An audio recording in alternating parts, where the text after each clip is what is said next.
أعوذ بالله من الشيطان الرجيم. بسم الله الرحمن الرحيم. الحمد لله رب العالمين، والصلاة والسلام على أشرف الأنبياء والمرسلين وعلى أهل بيته الطيبين الطاهرين. السلام عليك يا أبا عبد الله وعلى الأرواح التي حلت بفنائك. عليك مني سلام الله أبدا ما بقيت وبقي الليل والنهار، ولا جعله الله آخر العهد مني لزيارتكم. السلام على الحسين وعلى علي بن الحسين وعلى أولاد الحسين وعلى أصحاب الحسين. Ikhwan dan akhwat sekalian, Assalamualaikum warahmatullahi wabarakatuh. Allah Subhanahu wa taala berfirman di dalam Al-Qur'an, A'udzu billahi minasyaitonir rajim, bal tu'thiruna al-hayata ad-dunya wal akhiratu khairu wa abqa. Inna hadza la fi as-suhufil ula, suhufi Ibrahim wa Musa. Shadaqallahul aliyul azim. Di malam-malam yang dinisbatkan kepada Sayyidus Syuhada, kita berkumpul dan dengannya kita memanjatkan segala puji dan syukur kehadirat Allah Subhanahu wa taala yang telah memberikan kesempatan dan jatah buat kita untuk mengenal dan berhubungan dengan bahtera keselamatan, yaitu Al-Imam Al-Husain alaihi afdhalus salati wassalam.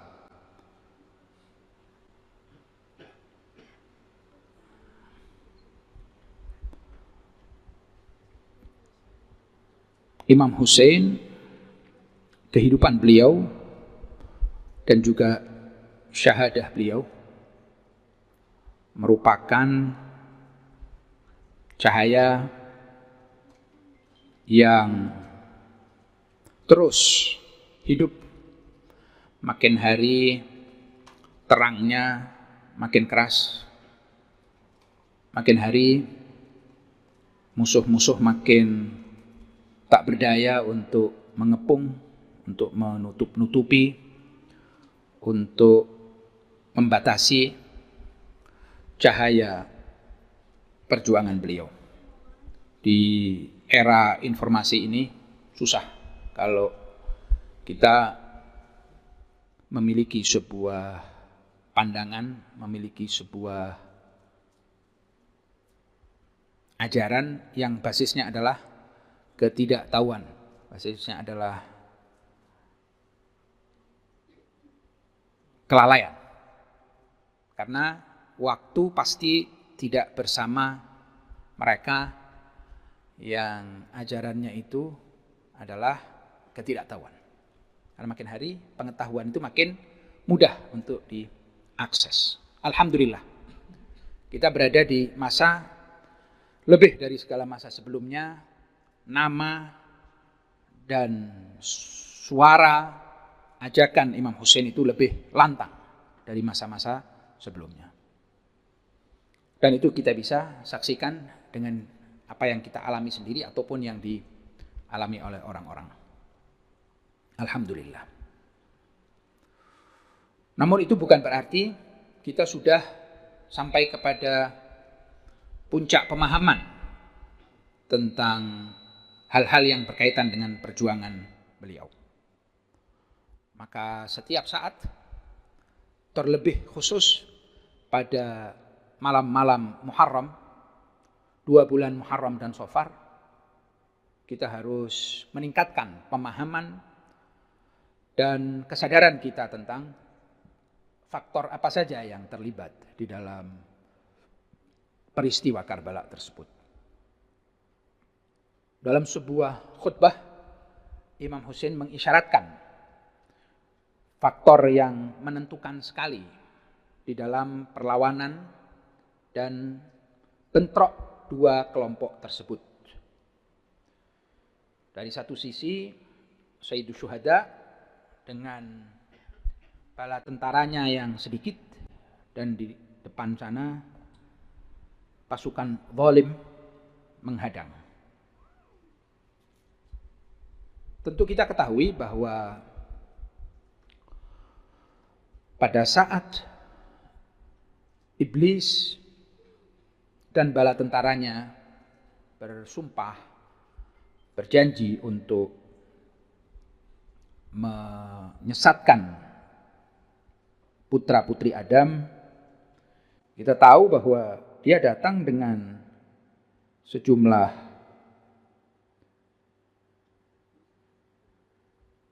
senjata dan sarana. Ada beberapa kelebihan yang dimiliki oleh iblis dan bala tentaranya yang tidak dimiliki oleh anak-anak Adam.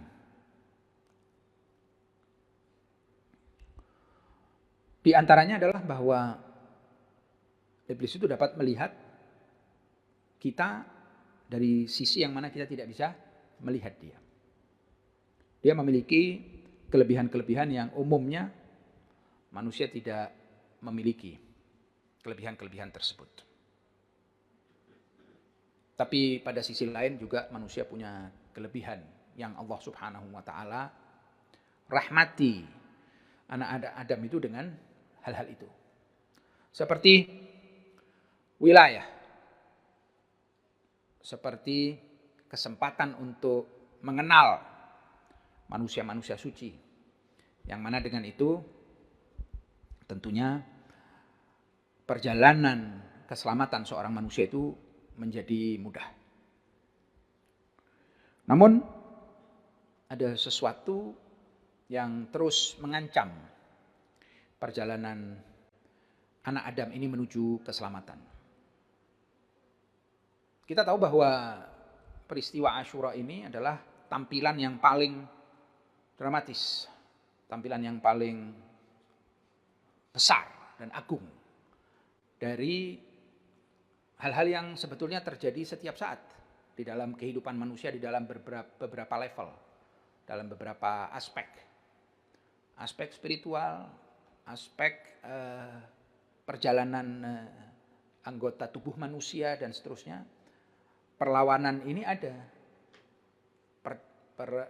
istilahnya bentrok ini ada, tetapi tidak pernah sebelumnya maupun setelahnya ada tampilan yang segamblang itu, yang menjadi sumber inspirasi bagi siapapun yang hendak melihat betapa kebenaran di satu sisi secara sepenuhnya menghadapi keburukan dari sisi lain secara sepenuhnya.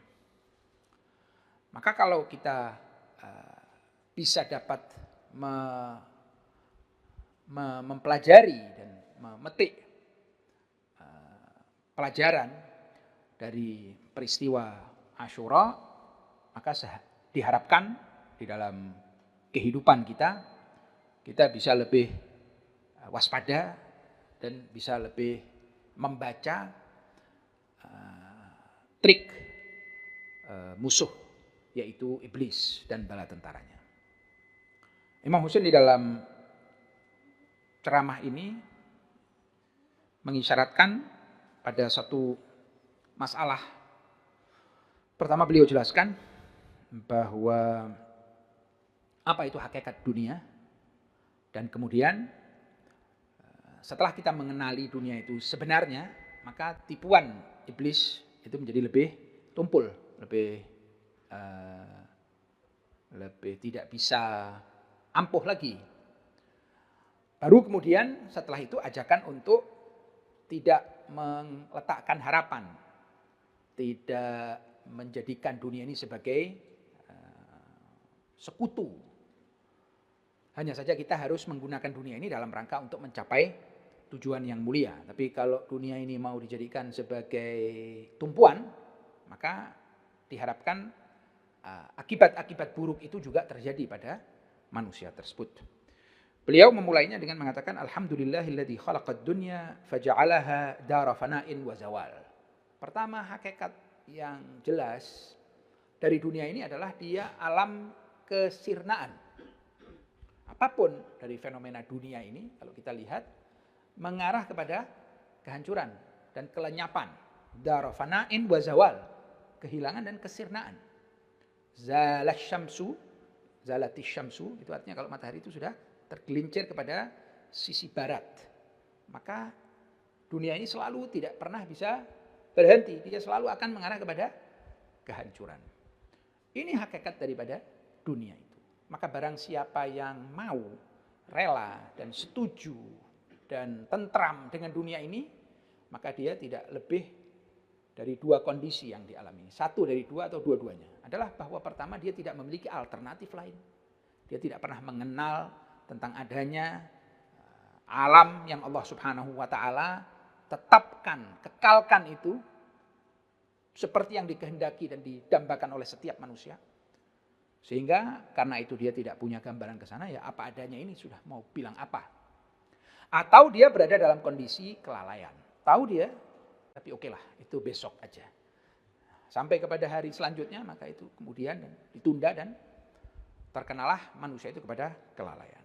Kalau tidak, sesaat manusia ini sadar dan dia bisa gunakan pengalaman diri dia sendiri untuk melihat betapa dunia ini adalah dar zawalin, dar fana'in wa zawal. Semuanya mengarah kepada kehancuran. Segala-galanya mengarah kepada kerusakan. Dan pada ujungnya adalah perpisahan. Perpisahannya bisa jadi hal itu, fenomena dunia itu yang habis. Atau waktu kita yang habis. Salah satu tidak bisa langgeng. Mutasarrifatan bi ahliha halan ba'da hal. Sifat lain dari dunia ini adalah dia tidak pernah tetap. Selama adanya pun dia tidak tetap. Jadi bukan saja dia itu akan sirna, tapi pada saat ada pun dia itu berubah-ubah. Dia tidak pernah tetap. Mutasarrifatan bi ahliha halan ba'da hal. Setiap kondisi, setiap saat orang-orang yang berada di dunia, orang-orang yang masih memegang kepada dunia ini, kondisinya itu berubah-ubah. Makanya kita rasakan di dalam kehidupan dunia ini, kalau kita memang fokus kepada dunia, kecemasan itu sudah pasti. Tidak bisa manusia tentram, tidak bisa. Apa? Pada saat tidak ada harta, cemas. Pada saat ada harta, cemas. Harta bertambah, cemas. Harta berkurang, cemas. Dan seterusnya. Kenapa? Karena hakikat dunia yang selalu memutar balik warganya dan orangnya itu. Bi ahliha, artinya ahlud dunia. Orang-orang yang memang tidak punya investasi lain. Manusia yang tidak punya concern lain. Manusia yang orbitnya ya di dunia itu saja memang. Seperti yang ada di dalam ayat dikatakan dzalika mablaghuhum minal ilm. Memang segitu sudah kapasitasnya. Atau orang-orang yang lalai itu tadi. Halan ba'da. Fal maghrur man gharrat. Maka yang tertipu itu adalah yang ditipu oleh dunia ini. Sang tertipu itu siapa? Yang tertipu oleh dunia. Kenapa? Karena seharusnya manusia itu sudah cukup pengalaman, cukup sejarah. Nggak harus dari pengalamannya diri sendiri. Dia bisa saksikan juga pengalaman orang-orang yang lain, orang-orang yang sebelumnya. Peradaban-peradaban, manusia-manusia kuat yang punya kekuasaan sebelumnya. Itu semua bisa dijadikan pelajaran. Tidak harus semua pelajaran itu kita sendiri yang mencoba. Kalau begitu ilmu pengetahuan nggak pernah maju. Manusia masih ngurusin nyalain api lagi. Makanya manusia ini bisa berkembang karena dia berdasarkan kepada pengalaman yang lainnya. Fal maghruru man gharrat. Maka yang layak dikatakan tertipu itu, sang tertipu itu adalah yang tertipu oleh dunia. Wasyaqiyyu man fatanathu. Yang terkecoh oleh dunia ini adalah yang sengsara. Asyaqiyyu wasyaqiyyu man fatanathu. Ini sekali lagi ceramahnya Imam Husain di hadapan pasukan musuh. Di sini kita bisa tahu bahwa sebetulnya persoalan utama perlawanan dua kelompok ini adalah mereka sudah tergiur, mereka sudah terkecoh oleh dunia. Fala taghurrannakum hadhihi dunya. Jangan sampai dunia yang seperti ini itu mengecoh dan menipu Anda. Jangan sampai Anda tertipu oleh dunia ini. Bagaimana dunia yang hakikatnya sirna dan padahal kita sudah punya pengalaman kok bisa masih menipu? Nah, disitulah datang peran musuh bebuyutan itu. Dialah yang akan mengindahkan dunia ini di mata putra-putri Adam. Dialah yang berperan untuk selalu mengindahkan, menghiasi. Supaya anak Adam yang tadinya menyenangi keindahan, mengira bahwa inilah keindahan. Yang suka dengan kekuasaan, mengira inilah kekuasaan. Yang menyenangi kenikmatan, mengira inilah kenikmatan, dan seterusnya. Itulah prosedur anak Adam ini terkecoh.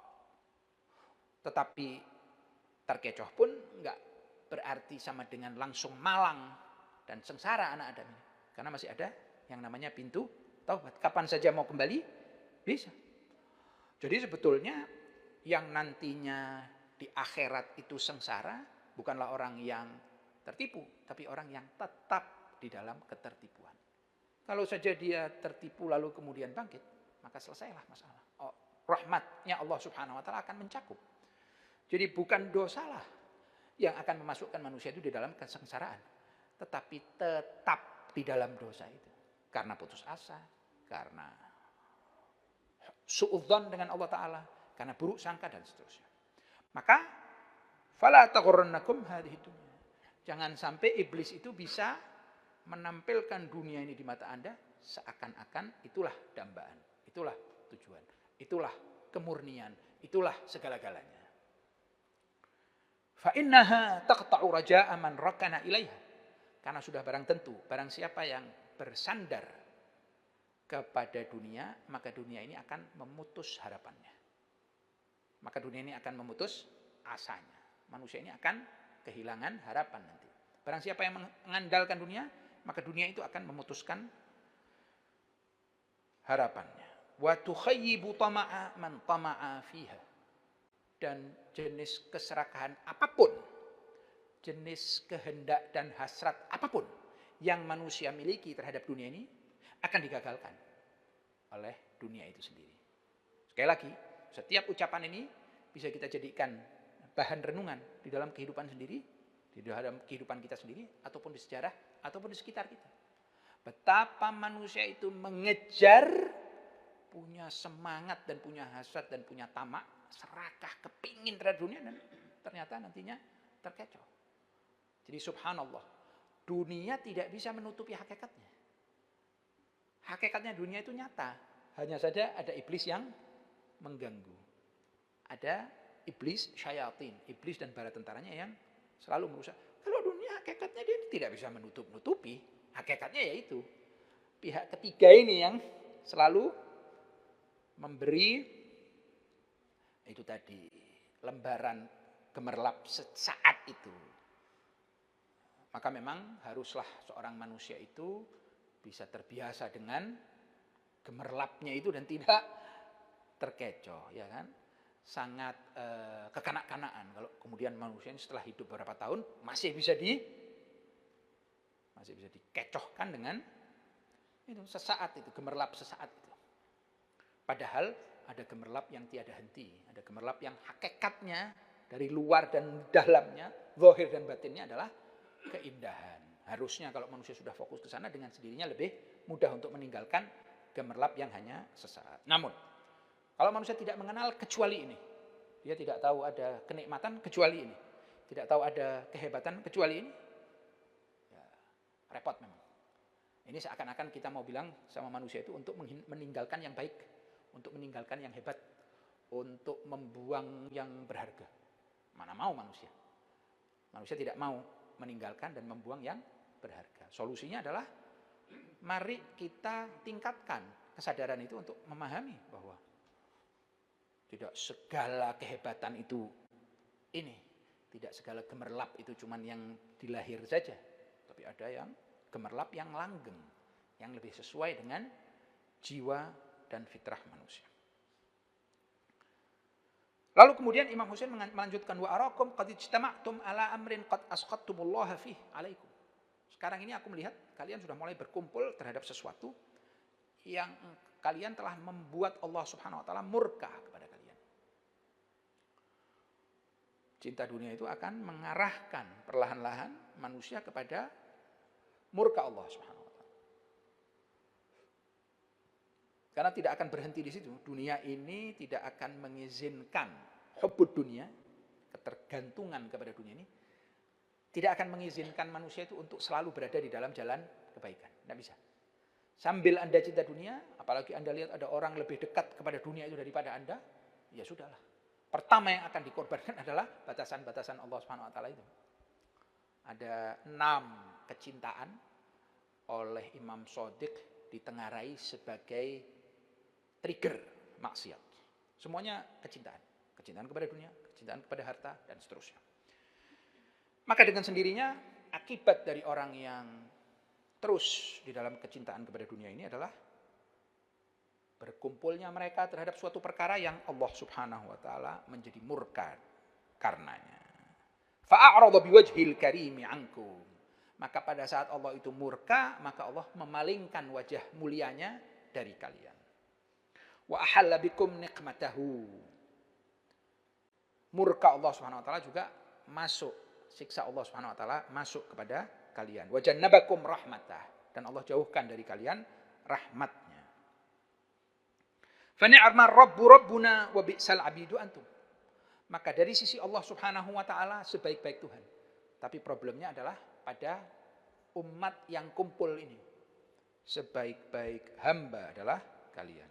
Kenapa begitu? Aqrartum bitta'ah. Kalian sudah sepakat untuk taat. Wa amantum birrasuli Muhammad sallallahu alaihi wa alihi. Kalian sudah beriman kepada Nabi Muhammad. Thumma innakum zahaftum ila dzurriyyatihi turiduna qatlahu. Tapi kalian perlahan-lahan mengendap-endap, kalian mendekati keturunannya untuk kalian bunuh. Laqad istahwadha 'alaikumus syaitan. Dan di dalam kondisi semacam ini, maka syaitan telah menguasai kalian. Itulah akibat hubbud dunia di awal tadi yang kelihatannya seperti innocent, ya kan? Apa sih problemnya, kita suka aja sedikit gitu. Seperti kelihatan seperti sesuatu yang sesuatu yang enggak bermasalah dan innocent dan cinta dunia. Tapi manusia harus tahu, cinta dunia ini akan perlahan-lahan menyeret manusia kepada sembari beriman kepada Allah dan janji untuk taat, mengendap-endap mendekati keturunan Nabi untuk dibunuh. Jadi itu juga salah satu dari rahasia iblis. Pada saat bekerja, dia tidak bekerja maksimalis. Sebentar, sedikit. Waktunya itu sabar dia. Dia enggak langsung orang disuruh. Nah, pelan-pelan, sedikit. Sampai akhirnya kecintaan dunia yang tadi sepertinya oke-oke saja ini perlahan-lahan membawa manusia seperti ini. Inilah mungkin salah satu dari fungsi kejadian Asyura itu buat kita. Supaya kita bisa melihat benangnya. Kalau tidak terjadi sepertinya nggak ada hubungan. Kalau Imam Husain tidak menjelaskan hal ini kepada kita, kita merasa sepertinya apa hubungannya antara kita suka, ya kan, harta, kita suka kekuasaan, kita suka berada di atas manusia, kita suka berkuasa dengan pembunuhan keji seperti ini. Kita nggak tahu itu, mata rantainya dan benang merahnya nggak akan kelihatan. Tapi berhubung peristiwa Asyura ini memang dikehendaki oleh Allah Subhanahu wa taala untuk menjadi misbahul huda, untuk menjadi mercusuar hidayah, maka kita bisa melihatnya dengan jelas. Maka di depan kita telah jelas. Seperti sebuah episode yang kita lihat. Ya kan? Karena satu episode ini bisa jadi terjadinya 100 tahun. Tapi kalau di dalam satu tampilan begini kita bisa lihat, oh ini manusia ini begini nih, perjalanannya. Maka pelajaran dari Imam Husain adalah bahwa hati-hatilah terhadap hubbud dunia ini. Apa sih cuman begini aja? Oh enggak, ini perlahan-lahan kita enggak tahu entar kemana. Jangan dilihat awalnya yang mungil dan imut ini. Ketahuilah bahwa di akhirnya ini bisa menciptakan malapetaka seperti yang sudah kita lihat di Padang Karbala. Walaupun tidak seperti itu skalanya, tapi tidak kalah di dalam menghancurkan manusia dan menyengsarakan masa depan seorang putra Adam. Fa'ansakum dzikrallahil azim. laqad istahwadha 'alaikumus syaitan, syaitan telah menguasai kalian dan menyebabkan dan membuat kalian lupa mengingat Allah Subhanahu wa taala yang maha besar. Fatabban lakum wa ma turidun. Maka celakalah kalian dan apa yang kalian kehendaki. Apapun kehendak kalian ini akan menyebabkan kehancuran bagi kalian. Lalu Imam Husain melanjutkan dan mengakhiri khutbah beliau dengan inna lillah wa inna ilaihi raji'un. Sebuah ungkapan musibah. Beliau sendiri tidak dihadapkan pada masalah karena beliau adalah waliullah. Beliau ini adalah jalur buat sisa manusia untuk mendekati Allah Subhanahu wa taala. Namun inna lillah wa inna ilaihi raji'un buat manusia yang karena cinta dunia sampai kepada posisi tersebut. Ini pelajaran dari Sayyidus Syuhada buat kita. Ini ceramah beliau di hadapan orang-orang yang menghadang beliau. Tapi ceramah ini survive untuk kita jadikan sebagai pegangan. Dan ini adalah sesuatu yang serius. Kenapa serius? Karena Imam Husain menjelaskan bahwa ini sebetulnya awalnya adalah hubbud dunya. Kalau tidak terjadi peristiwa Asyura, maka kita tidak akan pernah anggap serius ini hubbud dunya ini. Dan semuanya akan berakhir kepada kehancuran karena memang repot. Kalau kita sudah melihat seperti ini, maka tidak layak lagi sudah manusia yang mengkaitkan dirinya dengan perjuangan Sayyidus Syuhada untuk menunda, untuk menganggap sederhana persoalan hubbud dunia tersebut. Persoalan bagaimana dunia ini perlahan-lahan dan pelan-pelan dan step by step merenggut dari manusia tersebut segala yang baik dan mengakibatkan kehancuran dia. Bayangin saja, tidak berlalu dari zaman Rasulullah Shallallahu Alaihi Wasallam mencium dan memeluk Imam Husain di pangkuan beliau dengan kejadian ini. Tidak sampai 100 tahun. Manusia-manusia itu masih hidup.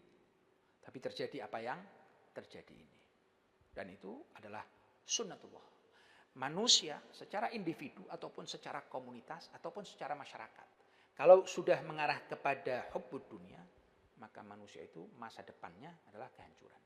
Kenapa? Karena itu tadi. Pada saat Anda mencintai dunia, batas-batas Allah menjadi gampang untuk dilanggar.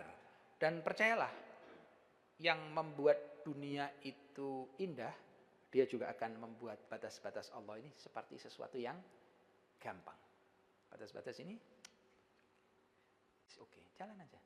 Dan sampailah kita kepada saat di mana kita sendiri juga sudah tidak bisa lagi, ini kok sudah seperti ini, seperti kehilangan arah sudah. Sudah terlanjur kita itu berada di situ. Hanya rahmat Allah Subhanahu wa taala saja yang bisa menyelamatkan. Maka manusia yang peduli terhadap nasib dirinya itu mengingat inna lillahi wa inna ilaihi raji'un yang diucapkan oleh Sayyidus Syuhada pada hari Asyura dan pada peristiwa Karbala tersebut untuk dirinya, bahwa Imam Husain itu bisa dijadikan pelajaran buat kita dan sumber hangat dan semangat hari-hari kita ini, ya kan?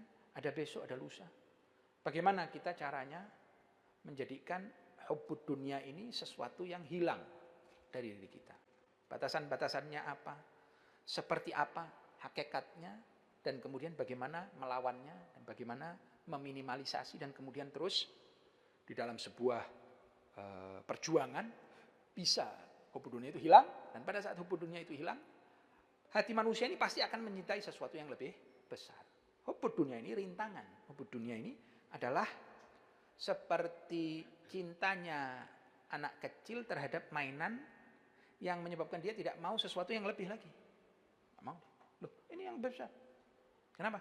Sudah terlanjur jatuh hati dengan mainan ini. Pada saat ditunjukkan sesuatu yang lebih besar, baru sesaat, ya kan, langsung kecintaan itu hilang, dia ambil yang lebih bagus. Itu karena fitrah manusia. Maka di sini yang bisa kita angkat cuman pesan Sayyidus Syuhada. Setelah ini kita baru bisa belajar. Apa itu hubbud dunya, hakikatnya seperti apa, bagaimana saya melawan dan seterusnya. Hanya saja itu butuh semangat dan butuh nafas. Jangan putus asa. Hari ini tidak dapat besok, usahakan terus dengan pemikiran dan dengan semangat. Sebab kalau kita juga nggak tahu apa sih dunia itu apa, nggak paham hubbud dunya apa. Ya gimana kita mau hilangkan sesuatu yang tidak jelas ini, sesuatu yang masih misteri ini di dalam kalbu kita, mau kita lawan, tidak bisa. Harus pemahamannya lumayan jelas. Baru setelah itu, insya Allah dengan menyebut nama Sayyidus Syuhada dan dengan mengingat perjuangan beliau, kita ambil itu semangat dan kita usir insya Allah hubbud dunia ini dari diri kita, yang mana itu akan membuka cakrawala berpikir kita, baru nanti kita akan melihat ternyata bukan ini tujuan manusia itu diciptakan oleh Allah. Bukan masalah-masalah seperti ini. Ada hal-hal yang lebih besar lagi. Semoga Allah Subhanahu wa ta'ala menyelamatkan kita dan membuat kita termasuk dari orang-orang yang terinspirasi dari perjuangan Imam Hussein, di mana kita lebih peduli terhadap diri kita sendiri, terhadap status kita sebagai hamba, batasan-batasan Allah Subhanahu wa ta'ala yang menurut kita besar kita jaga, yang menurut kita kecil kita jaga. Karena sebetulnya persoalannya bukan kita, tapi ini adalah batasan yang Allah Subhanahu wa ta'ala sudah tentukan. Maka dengan itu insya Allah kita disatukan dengan Sayyidus Syuhada dan bala tentaranya, dan semoga Allah Subhanahu wa ta'ala memberi jatah yang berlimpah dari majelis ini kepada mereka-mereka yang telah mendahului kita, dari orang-orang beriman, kedua orang tua kita, guru-guru kita, orang-orang yang berhak kepada kita. Semoga di sini kita berharap Allah Subhanahu wa ta'ala menghilangkan segala penyakit, menjauhkan segala keburukan, dan membuat kecintaan terhadap Rasulullah Shallallahu Alaihi Wasallam dan keluarga sucinya ini terus membesar dan membesar di hati kita, dan menjaganya untuk kita dan anak cucu keturunan kita. Jangan sampai satupun dari keturunan kita yang terjauhkan, yang tidak mendapatkan jatah yang melimpah dari kecintaan kepada Rasulullah Shallallahu Alaihi Wasallam dan keluarga sucinya. Semoga Allah Subhanahu Wa Taala dengan ini mengampuni dosa-dosa kita, mengembalikan kita kepada batas penghambaan kepadanya, dan merahmati kita, dan menjaga kita, dan memberikan kepada kita afiyah fid din wad dunya wal akhirah, dan jangan membiarkan diri kita pada diri kita walau sesaat. Kita mengharap Allah Subhanahu wa ta'ala terus menjaga kita dengan rahmatnya, mengayomi kita, dan mengakhiri kehidupan kita ini dengan husnul khatimah. Ala hadhihi niyyah wa kulli niyatin salihah naqra surat al-Fatihah tasbiquha salatu ala Muhammad wa ali Muhammad. Allahumma shalli ala Muhammad wa ali Muhammad. Bismillahirrahmanirrahim. Alhamdulillahirabbil alamin arrahmanir rahim maliki yaumiddin iyyaka na'budu wa iyyaka nasta'in ihdinas siratal mustaqim siratal ladzina an'amta 'alaihim ghairil maghdubi 'alaihim waladdallin. Terima kasih atas perhatian antum. Mohon maaf atas segala kekurangan. Wabillahi taufiq wal hidayah. Wassalamualaikum warahmatullahi wabarakatuh.